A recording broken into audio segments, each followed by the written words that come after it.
விழுப்புரத்தில் தமிழக வெற்றி கழகத்தின் இணைப்பு நிகழ்ச்சி ஜேஜேகே கட்சியின் முன்னாள் மாவட்ட செயலாளர் ஜான்ராஜ் தலைமையில் 400க்கும் மேற்பட்டோர் கில்லி சுகர்ணா முன்னிலையில் தமிழக வெற்றி கழகத்தில் இணைந்தனர். தமிழக வெற்றி கழகத்தின் சார்பில் கில்லி சுகர்ணா தலைமையில் விழுப்புரம் சென்னை சாலையில் உள்ள தனியார் திருமண மண்டபத்தில் கரூரில் உயிரிழந்த 41 தாவேகா தொண்டர்களுக்கு மலர் தூவியும் மெழுகுவர்த்தி ஏற்றியும் அஞ்சலி செலுத்தப்பட்டது.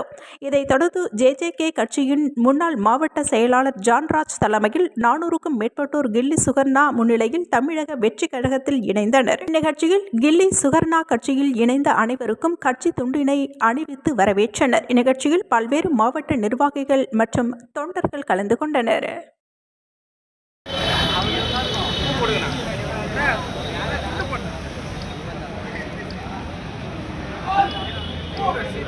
மண்டல